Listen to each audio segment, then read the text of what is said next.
A'udzubillahi minasyaitonirrajim. Bismillahirrahmanirrahim. Assalamualaikum warahmatullahi wabarakatuh. Waalaikumsalam warahmatullahi Alhamdulillah, alhamdulillahirabbil alamin. Puji dan syukur kehadirat Allah Subhanahu wa taala. Kami dari Padepokan Cahaya Siliwangi pada kesempatan malam hari ini bisa kembali hadir di hadapan para sedulur semuanya dimanapun berada, baik yang ada di Nusantara maupun yang ada di luar negeri. Tidak lupa salam salawat selalu kita sanjungkan kepada junjungan kita semua, pada baginda alam Kanjeng Nabi besar Muhammad Sallallahu Alaihi Wasallam, kepada para keluarganya, para sahabatnya, para tabiin-tabiinnya, dan tentunya kepada kita semua sebagai umatnya hingga akhir zaman. Amin, amin, Allah ya robbal alamin. Alhamdulillah para sedulur semua, pada kesempatan kali ini kembali kami hadir untuk sebuah konten yang masih berkaitan tentang kasus pembunuhan Vina dan Eki ya. Melanjutkan hasil dari video sebelumnya bahwa kita sudah meminta kesaksian Linda dan Egi bahwa ternyata Peggy yang saat ini menjadi tersangka ternyata bukan yang sesungguhnya, karena ini kesaksian langsung dari Eginya yang ternyata masih berada di luaran sana. Dan ada satu hal yang menarik lagi perkembangan dari kasus ini, untuk memperkuat Peggy sebagai tersangka utama, sebagai hasil olah TKP penyidikan dari pihak polisian muncul dengan tiba-tiba. Menurut saya tiba-tiba ya. Kenapa? Karena dia pertama menyampaikan di media sosial, terus akhirnya dia diminta oleh pihak penyidik untuk memberikan kesaksian sebagai saksi dan memperkuat keberadaan Peggy, bahwa dia mengenal Peggy, dalam arti pernah melihat wajahnya, karena keberadaannya itu sering katanya nongkrong di depan bengkel saat itu yang menjadikan tempat bekerjanya AF. Cuman di sini ini analisa secara pribadi kami di sini ada satu kejanggalan yang sangat kontras terlihat ya. Justru dari ceritanya AF itu sendiri di media Tribun ya Kang. Tadi di media Tribun dan TV One, AF ini memberikan penjelasan kronologis tentang pernyataannya bahwa dia itu melihat sosok Peggy yang saat ini ditahan berada di TKP, walaupun pada saat penangkapannya itu dia tidak ada kan. Jadi saat terjadi kejadian itu katanya Peggy ini ada di TKP, sementara kita baru saja mendapatkan kesaksian dari Egi yang sesungguhnya yang masih di luar bahwa itu bukan dia. Nah, ini kan jadi satu kejanggalan. Ada satu hal lagi yang membuat saya tertarik untuk mengangkat tema ini, juga kejanggalan tentang kesaksian AF itu sendiri. Dalam ceritanya kan AF ini pernah ditemui oleh bapaknya Eki dalam kasus waktu 2016 sebelum penangkapan. Karena ditanya oleh Bapak Rudiana kalau nggak salah namanya ya, bahwa AF ini apakah kamu mengenal dari 8 orang yang dilihat? Kalau mengenal secara dekat tidak, karena cuma dia hafal wajah-wajahnya karena sering nongkrong setiap hari di depan tempat kerjanya di bengkel itu. Yang jadi pertanyaan besar saya di sini, Pak Rudiana ini kan seorang polisi yang saat itu memang dia sedang mencari pelaku dari pembunuh anaknya. Dan AF ini sudah mengakui waktu itu bahwa dia mengenal atau melihat 8 wajah si pelaku ini. Nah, menurut pengakuan AF sendiri, pada persidangan tahun 2016 untuk menentukan 8 pelaku ini sebagai tersangka, AF itu tidak dihadirkan sebagai saksi. Ini yang sangat janggal.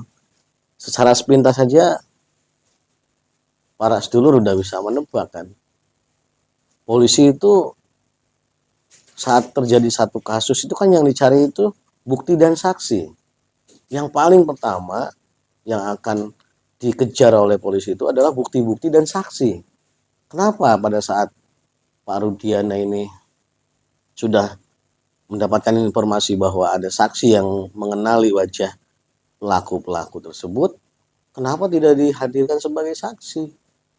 Justru malah dijadikan saksi pada saat kasus ini booming pada 2024 ini. Ini yang jadi masalah besarnya kalau menurut saya. Di sini sangat terlihat sekali kejanggalan. Kalau dia mau jadi saksi, harusnya dari awal persidangan dulu dia sudah jadi saksi. Maka hari ini dia menjadi saksi berikutnya lagi, saksi lanjutan. Itu baru benar kalau menurut saya. Kenapa dulu tidak dihadirkan? Kalau dulu dihadirkan, udah otomatis kan dia mengenali wajah Peggy yang 8 tahun menghilang. Nah, ini masalahnya di situ. Nah, kami dari Padepokan Jaya Siliwangi ingin mencoba sedikit mempertegas pernyataan Aib ini secara rohani ya, secara goib. Apakah pernyataan-pernyataannya itu memang natural, benar-benar dia benar dalam kronologis kesaksiannya di depan penyidik. Seperti halnya di video sebelumnya kita meminta pertanggungjawaban kesaksiannya di depan penyidik dari Linda.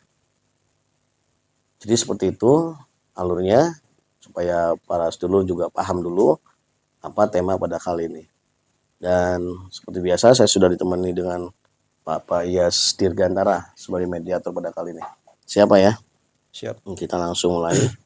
Dan saya yakin kalau untuk Aib ini tidak seperti Linda yang banyak benteng-benteng goibnya. Karena kalau dia kan tidak ada kaitan teman ataupun segala macam. Artinya dia free, saksi bebas yang tidak punya tekanan dari manapun. Tidak akan ada tekanan, tidak akan ada satu hal yang harus dijaga, dia hanya cukup disetting. Kalau menurut saya seperti itu, tapi kita tidak boleh mendahului sebelum kita tarik ya. Nah, untuk sementara ini saya sudah dapatkan gambarnya dari Tribun tadi, TV One. Oke, siap Pak, konsentrasi, kita mulai. A'udzubillahi minasyaitonirrajim. Bismillahirrahmanirrahim. Ya Allah, dengan izin guru saya Sang Hyang Nur Cahya Nirwana, saya produk tubuh mediator dari masuknya jin iblis siluman fasik. Semua jin iblis siluman fasik yang ingin mengganggu, menyusup jalannya konten ini terpental semua, semua terlempar ke neraka jahanam. Allah Sallallahu alaihi Muhammad, Sallallahu alaihi Muhammad, dibersihkan semuanya, dibersihkan dari najis-najis gaib. Allah Sallallahu alaihi Muhammad, Sallallahu. A'udzubillahi minasyaitonirrajim. Bismillahirrahmanirrahim. Ya Allah, dengan izin guru saya Sang Hyang Nur Cahya Nirwana, saya ikat semua sosok gaib yang ada dalam tubuh orang ini. Semua sosok gaib yang ada dalam tubuhnya terikat semuanya, terkumpul. Semuanya tidak bisa menghalangi, tidak bisa mengganggu untuk saya tarik ruh dan sukmanya. Semua gaib yang ada dalam tubuhnya semuanya terkunci. Allah, semua terkunci dan semuanya saya tarik. Allah lembah jahanam. Sallallahu alaihi Muhammad, sallallahu. A'udzubillahi minasyaitonirrajim. Bismillahirrahmanirrahim. Ya Allah, dengan izin guru saya Sang Hyang Nur Cahya, saya tarik 9 roh 7 sukma dari sosok Aib yang menjadi saksi, yang memberikan kesaksian tentang Peggy, tersedot masuk ke dalam genggaman tangan saya. Allah masuk. Sallallahu alaihi Muhammad, sallallahu alaihi wasallam, masuk dalam tubuh mediator. Silahkan saya izinkan untuk menguasai tubuh mediator, sinkron dengan tubuh mediator. Allah Sallallahu alaihi Muhammad, sallallahu. Apabila masih ada penyusup yang mendampingi ruh sukmanya, maka secara otomatis akan ke neraka jahanam. Allah semua penyusup yang mendampingi. Allah terlebar semua. Ternyata ada juga benteng-bentengnya para sedulur. Mungkin ini benteng-benteng yang dikirim ya oleh orang-orang yang udah belakangnya. Kita tarik kembali semuanya, sosok goib yang abadi tubuhnya yang terkirim, yang ditugaskan untuk menjaga rusuk semuanya meledak. Allah hancur lebur berkeping-keping. Sallallahu alaihi wasallam. Dengan izin guru saya Sang Hyang Cahaya Nirwana, 9 roh 7 semuanya saya tarik. Saya sedot masuk dalam genggaman tangan saya. Allah masuk. Sallallahu alaihi wasallam. Sinkran. Saya hanya membutuhkan roh semuanya. Bersihkan dari semua penyusup-penyusupnya. Semua penyusup-penyusupnya semua yang dibersihkan, terlempar langsung otomatis ke neraka jahanam. Allah dibersihkan semuanya. Sallallahu alaihi wasallam. Sinkran, energinya sinkran. Allah sallallahu alaihi wasallam. Sallallahu alaihi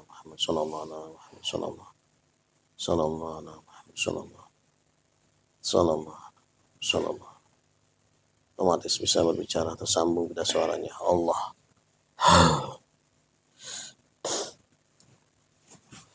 Dengan siapa ini saya berhadapan? Saya harus yang bertanya, kenapa ada di badan orang ini saya? Ya, saya ada perlu dengan salah satu sosok yang pernah saat ini sedang ramai di media sosial. Benar Anda yang bernama Aif? Iya. Anda bisa narik-narik saya mindahkan ke orang ini. Bagaimana ini? Ya. Saya di mana ini? Di tempat saya. Ya izin Allah, semuanya atas izin Allah. Tolong kembalikan saya. Nanti dulu, justru saya mengundang Anda ke sini kan ada keperluan. Ya. Nama Anda cuma Aib saja. Tidak usah tahu yang lainnya. Usia Anda berapa saat ini? Kenapa sampai mendetil begitu? Ya, kamu tinggal jawab aja. Nanti kalau kamu nggak mau jawab juga nanti malah saya protek. Tidak usah. Tidak usah. Jawab aja, nggak apa-apa, aman kamu. Aman saya, tapi tidak tahu kan Anda. Kamu sedang mimpi kok. Kamu sedang mimpi ini. Justru mimpi saya serem-serem. Serem-serem. Iya. Mimpi apa emang? Kamu mimpi apa serem? Banyak yang mukulin. Banyak yang marahin. Emang kamu punya dosa? Tolong kembalikan saya. Nanti dulu, tidak bisa kamu pulang. Berapa usia kamu sekarang?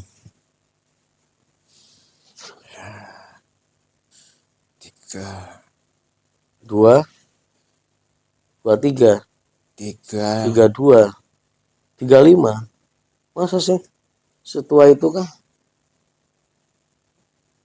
Saya lihat masih muda banget. 35. Berarti usia kamu 8 tahun yang lalu baru 27. Iya. Kamu masih ingat memang kejadian 2016 itu? Yang mana? Ini kejadian yang lagi rame di media sosial itu loh. Tragedi itu di sana, di daerah sono. Kamu kan dulu pernah kerja di Cirebon kan? Ya. Kamu montir. Apa? Kerja apa? Kan dulu kerja di bengkel katanya. Cuci mobil. Oh, nyuci mobil. Bukan bengkel mobil itu. Cuci mobil. Oh, bengkel cuci mobil. Setim mobil. Saya mau nanya tentang kesaksian kamu. Kamu kan baru saja 2 hari ya? 2 hari yang lalu kamu kan baru saja memberikan kesaksian tentang seorang yang tertangkap oleh polisi yang menjadi DPO utama katanya. Peggy. Iya, kamu memang benar mengenal wajahnya, benar. Saya harus bagaimana ini? Ya tinggal jawab. Tapi kamu nggak boleh bohong di sini. Kamu jawabnya sesuai dengan apa yang terjadi. Saya protek kamu. Kalau jawaban kamu itu direkayasa, dibuat-buat, maka secara otomatis usus kamu akan seperti membelit dalam perut kamu. Allah. Nah, jawab yang sesungguhnya aja. Kamu memang betul melihat dengan jelas wajah Peggy ini berada di TKP. Peggy yang mana? Nah iya, makanya kamu kan memberikan kesaksiannya itu Peggy yang sekarang ditangkap. Bener nggak itu?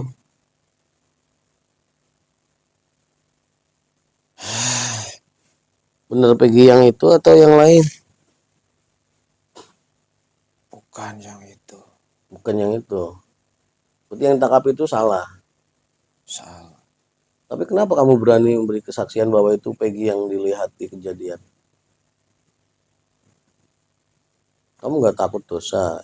Itu kalau orang itu dihukum, kamu loh dosanya sama. Saya juga takut sampai terbawa mimpi. Tapi lebih takut lagi dalam kenyataan, tekanan. Tapi kamu saya lihat santai banget, Iya, enjoy karena banget. mereka menjamin. Hmm. Karena kalau saya takut, mereka mengancam juga. Seolah-olah apa? Kalau misalkan kamu takut, kelihatan takut. Kamu tidak bisa bekerja sama dengan kami. Itu. Tapi kan kamu sudah pergi dari tempat itu 8 tahun yang lalu juga. Kenapa sekarang dicari lagi? Dulu setiap yang tahu masalah itu kan didatangi. Dulu. Iya, Terus kamu pindahnya kenapa tuh? takut lah. Kamu dikejar ke sana ke Bekasi. Jar. Kamu kenal orang-orang yang mengejar kamu? Maksudnya mengenal itu kamu lihat itu dari polisian kah? Kalau dari orang-orang biasa kah? Orang preman. Preman. Pakaian-pakaian preman itu. Waktu pertama kali kamu didatangi di Bekasi itu tahun berapa? Baru-baru saja. Setelah 2016 itu nggak ada. Ada. Setelah Peggy tertangkap atau Setelah sebelum rame masalah ini muncul lagi. film itu? Iya. Kamu udah ditemuin orang. Terus apa yang dibicarakan? Saya dipantau terus katanya. Enggak, kamu diminta untuk apa? Diminta untuk tidak tahu pertamanya nih, saya kasih tahu alurnya. Ya, silakan. Ya, ketika ada yang datang, kamu mengatakan nanti kami akan menghubungi lagi dan kamu tidak boleh kemana-mana, tidak boleh pindah alamat dan lain sebagainya karena kami ada di sekelilingmu. Begitu. Kemudian kalau misalkan ada yang nanya-nanya tentang masalah Vina, kamu tutup mulut. Kamu jangan asal ngomong. Kecuali kami nanti yang menghubungi. Itu. Ya sudah. Saya bilang kan, apa masalahnya saya? Katanya ditekan juga. Setiap orang yang tahu masalahnya udah didatangi. Gitu. Kamu gak dikasih duit? Enggak. Masa sih? Ya ngapain kamu bela-belain? Gak dapet apa-apa. Ya, keselamatan saya, keluarga saya yang mereka jamin, jadi jaminan. Mereka juga ngancam keluarga kamu. Saya, Enggak cuman kamu aja. nah itu lebih ini lagi, lebih takut lagi.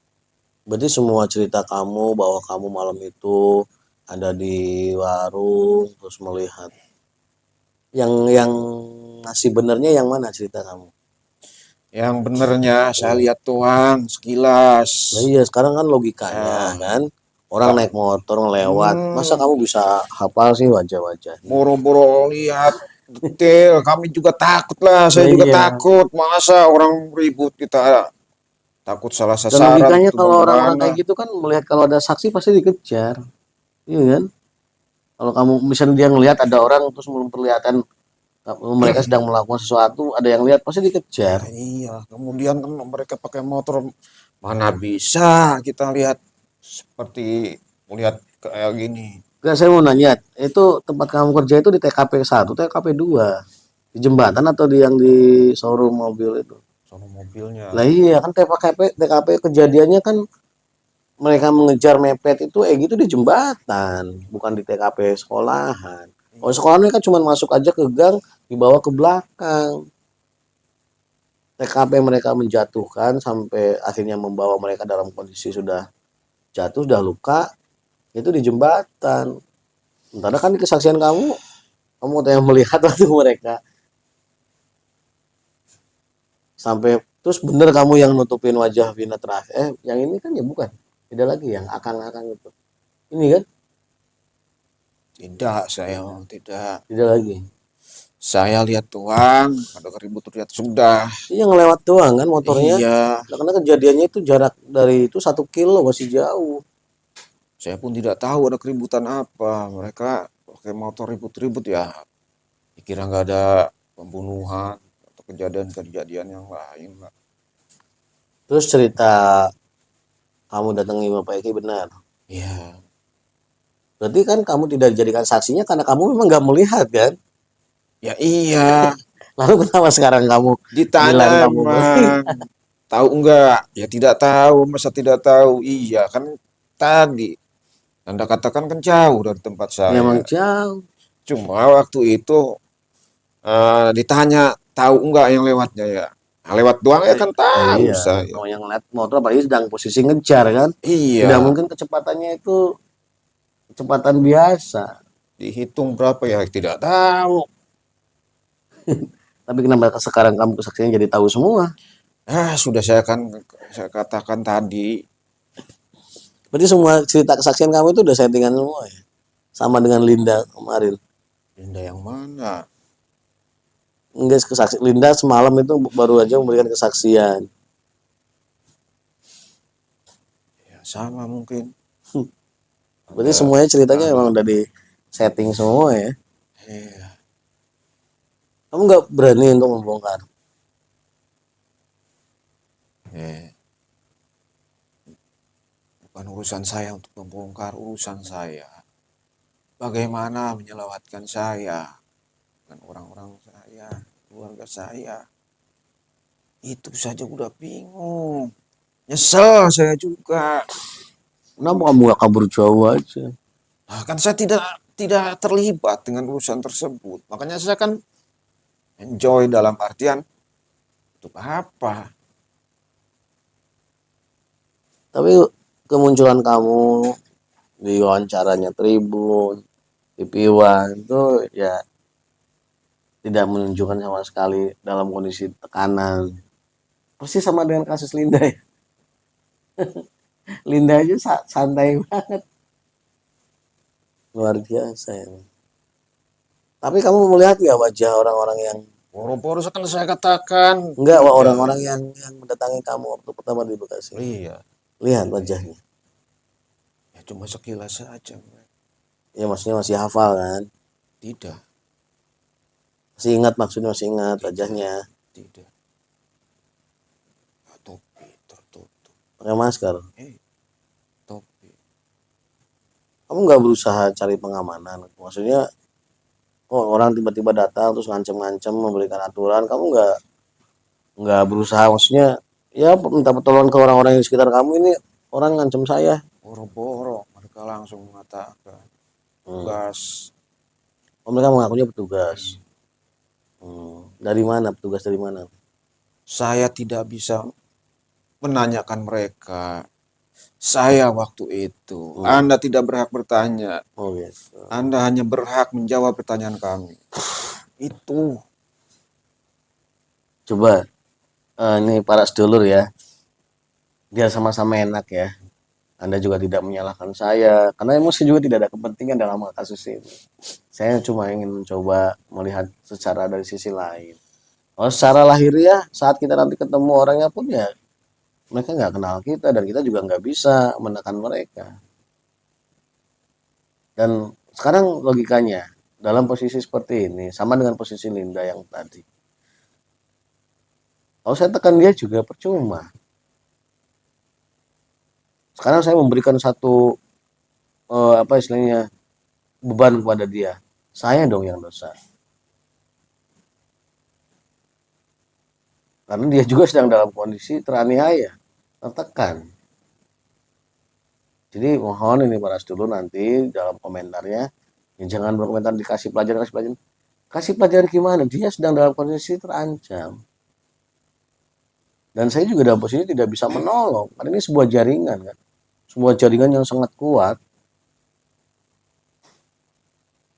Harus ada kekuatan yang lebih kuat lagi dari jaringan ini yang akan bisa menyelesaikan. Jadi sekali lagi ya dalam kasus ini sebenarnya sudah selesai.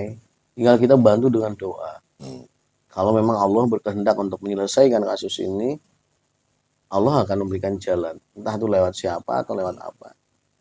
Kami hanya bisa memberikan penjelasan supaya para sedulur lebih paham dengan prosesnya kasus ini. Makanya kenapa banyak kejanggalan-kejanggalan, banyak keruwetan-keruwetan ya karena kondisinya seperti ini. Mereka menggunakan power yang kuat untuk bisa men-setting semuanya, untuk bisa memberikan pengaruh pada semua sisi. Dan dalam dunia nyata, apa yang kita sampaikan tidak berlaku gitu. Hal seperti ini tidak berlaku, tidak akan ditanggapi. Ya, jadi untuk bisa sampai ke titik menarik siapa orang yang di belakangnya, ya saya juga butuh data-data nanti. Mudah-mudahan nanti ada jalan keluar untuk bisa sampai ke titik itu. Nanti juga insya Allah ada kebocoran-kebocoran dalam jaringan ini yang bisa dimanfaatkan saya untuk bisa mengepres.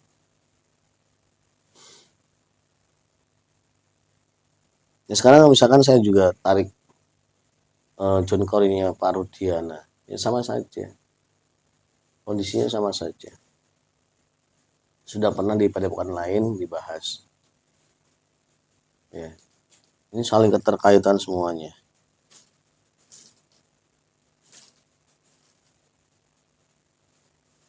Tapi secara pribadi nih, secara pribadi kamu pernah nonton filmnya Vina? Sudah nonton? Yang benar. Kenapa? Takut saya. Takut gimana? Kasihan. Oh ya belum nonton kok udah bilang kasihan. Udah banyak komentar, udah banyak dengar. Tapi kan nggak mungkin. Mendengar tuh beda dengan menyaksikan. Ya justru itu dari dengar aja sudah. Kan banyak tuh di Facebook potongan-potongannya. Hanya potongan-potongannya di beranda juga saya lihat. Ya berarti udah nonton, ya kan?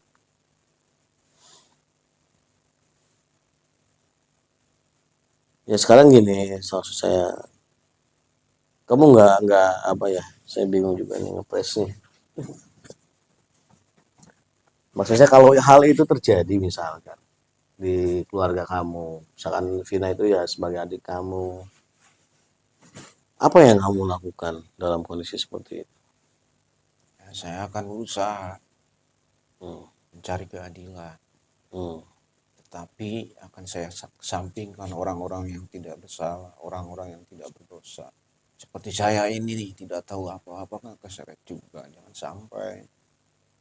Tapi kan efek kamu hari ini juga memberikan kesaksian seperti itu, ada orang yang tidak berdosa juga jadi menjadi tersangka yang kuat hari ini. Sama, saya juga kan tidak berdosa. Apa hubungannya saya dengan pembunuhan tersebut? Misalkan dengan kesaksian saya, banyak yang lain, orang-orang yang tidak berdosa. Pikirkan juga saya dan keluarga saya. Sama, saya juga tidak berdosa. Pada siapa saya minta tolong? Tidak ada. Yang ada saya ditekan. Ini memang benar-benar lah dulu ya. Yang ada dibatasi kami. Ngomong pun dibatasi. Tidak sembarang. Ini harus presiden yang turun tangan. Secara syariat, secara zahir, ini harus presiden yang turun tangan. Setuju Pak Dulur? Kalau para sedulur setuju, silakan di komentarnya kumpulkan suara sebanyak-banyaknya. Ini kekuatannya kasusnya seperti kasus Sambo dulu, sangat sulit sekali. Ya walaupun sampai saat ini ya Sambo juga nggak jelas hukumannya ya. Artinya tidak jelas itu nggak sesuai dengan apa ya, dengan beban dosa awalnya dia membunuh berencana. Minimal kan selesai kasusnya, tidak menjadi heboh terus. Ini juga tidak akan pernah selesai. Masyarakat itu tidak akan pernah berhenti untuk mengorek, bertanya kalau diselesaikan dengan cara seperti ini. Ini harus ada pihak yang lebih kuat dari jaringan ini untuk bisa menyelesaikannya. Sedangkan untuk para sedulur yang setuju, kalau presiden turun tangan ini, apalagi presiden kita yang baru ini kan dari militer, ya harusnya punya ada greget lah ya, apa ya, darah kemiliterannya itu harus dibangkitkan. Mudah-mudahan kita berharap, berdoa ada sosok-sosok yang punya rasa empati yang kuat dan dia memiliki power, punya kekuatan secara nyata untuk bisa membackup kasus ini, untuk bisa membongkar kasus ini.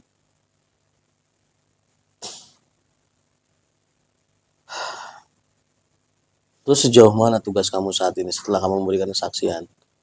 Tidak ada tugas lagi. Berarti kamu bisa pergi jauh dong? Tidak bisa. Tidak bisa? Tidak bisa. Sehebat itu kah jaringannya? Ya, saya juga tidak tahu. Kamu tidak ada keinginan untuk mencoba? Kenapa coba-coba? Ya maksudnya mencoba, kamu mau kerja di luar negeri atau segala macam kan? Keselamatan saya dan keluarga saya. Siapa yang jamin? Saya pun pengen secepatnya beres. Berarti kamu punya keluarga, punya istri, anak maksudnya? Ada keluarga, ayah, ibu, adik. Keluarga ada, istri juga. Benar-benar rumit Mas Dulur. Iya, coba pikirkan kalau misalkan ngomong, tinggal ngomong aja sejujurnya ini. Sejujurnya, Pikirkan juga. sejujurnya pistol di kepala kamu. Itu ya Mas Dulur ya. Mungkin untuk episode ini ya saya cukup seperti ini. Yang jelas kita tahu akhirnya ternyata kesaksiannya AF ini ternyata skenario sama dengan kesaksiannya Linda semalam yang di video sebelumnya. Tadinya mau saya satukan dengan kesaksiannya bapaknya Eki nih, Bapak Rudiana ya. Tapi nantinya malah bedrock. Nanti kita lanjut di part berikutnya aja ya. Untuk kesempatan kali ini semuanya sudah saksikan, para sedulur silahkan untuk menilai sendiri mana yang lebih kuat, apakah kesaksian dia di dunia nyata dan kesaksian dia di dunia goib saat ini. Para sedulur silahkan bisa menilai sendiri ya. Udah sekarang ya, karena dia juga tidak punya ikatan sama sekali. Dia bukan siapa-siapa di lingkaran kasus itu. Cuma polisi butuh untuk memperkuat kesaksian saksi hidup yang menyatakan bahwa ini Peggy, itu aja. Sederhana sebenarnya. Dan kebetulan dia adalah orang-orang yang ada di area tersebut. Berarti waktu itu kejadian 2016 berarti orang-orang yang di area kejadian itu mungkin semuanya didata kali ya? Bisa. Didata pasti. Untuk suatu saat dibutuhkan untuk membuat skenario ini. Luar biasa. Iya. Dan itu saya bisa pahamnya setelah kemarin kita ke TKP dan ternyata memang kekuatan goib di sana luar biasa pekat. Udah bukan jaringan siluman jin aja, itu udah dikoordinir oleh iblis di sana itu. Kekuatan goibnya ini para sedulur ya, yang belum pernah nonton videonya itu yang explore goib kami di TKP. Itu ternyata memang di area TKP 1 sampai TKP 2 dalam radius 7 kilo ya Kang ya. radius 7 kilo itu dikuasai oleh 4 kerajaan, 3 kerajaan besar, 1 kerajaan kecil, bangsa goib. Dan 4 kerajaan ini itu sudah terkoneksi oleh iblis. Sudah, apa artinya ya? Mereka itu sudah bekerja atau melakukan sesuatu di area tersebut itu di bawah koordinasi iblis. Sudah tersistem oleh iblis. Apa yang harus mereka lakukan, mereka akan berbuat apa di dunia goibnya, skenario-nya udah ditentukan oleh iblis. Ini bersinergi dengan di alam nyatanya. Ada kekuatan yang besar di area situ yang menguasai empat empat apa ya? Empat kelompok, bukan kelompok ya, apa namanya ya? Misalkan contoh yang menguasai geng motor, yang menguasai jaringan narkoba, yang menguasai kepolisiannya, dan yang menguasai aparatur masyarakat di situ. Ini udah dikuasai oleh satu sosok yang berpengaruh itu. Di dunia goibnya pun seperti itu. Makanya Bali Paras dulu yang selama ini selalu nyinyir pada Paduka Siliwangi tentang hal-hal yang goib gitu ya. Coba buka mata hati Anda bahwa kita itu berdampingan dengan dunia goib. Dan sering saya katakan ini akhir zaman, memang mereka sudah mulai melancarkan rencana-rencana besarnya. Ya seperti ini. Kalau secara dipikir secara logika kan aneh. Cuma kejadian pembunuhan 2 orang gitu kan. Itu bisa menyedot perhatian satu Indonesia. Skenario-nya kemarin sampai saya tanyakan seperti itu. Dan dari terjadinya kasus ini, tadi tersedotnya perhatian ini kan banyak embel-embelnya, banyak efeknya, terabaikannya kasus-kasus yang lain. Apa pengalihan perhatiannya itu benar-benar luar biasa terjadi, sehingga semua mata tertuju ke situ, otomatis hal-hal yang lain kan tidak terlihat lagi. Artinya contoh seperti apa? Seperti misalkan maraknya perjudian online, pelacuran online, pengerusakan akidah, itu akhirnya tidak terlihat gitu loh. Nah, sini saya mengingatkan lagi, ini sudah sampai titik akhir, ini hanya tinggal butuh doa-doa kita saja. Silakan para sedulur kita bareng-bareng berdoa kepada Allah, dan hanya Allah yang bisa menyelesaikan kasus ini. Entah nanti lewat siapa. Dan jangan abaikan nanti kasus-kasus yang lain, pergerakan iblis yang lain di arena yang lain untuk melancarkan misinya, jangan sampai kita terabaikan. Ya, jadi intinya itu. Saya nggak mau juga menekan dia secara seperti saya pada pelaku-pelaku. Mohon maaf. Saya tidak mau menggunakan keilmuan saya untuk juga melakukan penekanan kepada orang yang tidak bersalah sebenarnya. Kesalahan dia karena kesalahan yang diskenariokan dan dia tidak bisa menolak itu. Dan Anda pun tidak akan bisa berbuat apa-apa saat Anda menjadi posisinya seperti dia. Kalau ada yang berani, para sedulur yang merasa punya keberanian, kalau dalam posisinya dia seperti dia Anda mengatakan saya berani bongkar, silakan datang kepada kami. Saya akan tes keberanian Anda di sini. Ya sudah, kamu banyak-banyakin aja berdoa. Kamu tobat, biar Allah memberikan jalan kamu terlepas dari jeratan mereka. Ya, jangan kamu. Sarannya. Iya, kalau perlu kamu hubungi nomor saya. Nanti saya kasih amalia taubatnya. Biar kamu bisa terlepas dari jaringan mereka. Kamu juga akhirnya tidak punya. Ya kamu kan udah berdosa nih, walaupun kamu dipaksa, kamu tetap berdosa hitungannya. Ya kamu untuk tobat itulah. Ya, udah, silakan kamu kembali. 97 semua saya tarik. Allah kembali masuk dalam jasadnya. Assalamualaikum. Oke, para sedulur, saya tidak akan menyimpulkan lagi karena tadi saya sudah kesimpulan sebenarnya. Mungkin hanya itu saja yang bisa kami sajikan pada kesempatan kali ini. Untuk berikutnya, mudah-mudahan ada titik terang dari jaringan-jaringan yang kuat ini, baru kita nanti bisa membantu ya.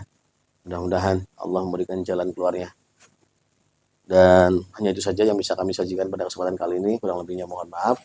Kami berdua mewakili Padepokan Cahaya Siliwangi, mohon maaf dan undur diri. Wassalamualaikum warahmatullahi wabarakatuh.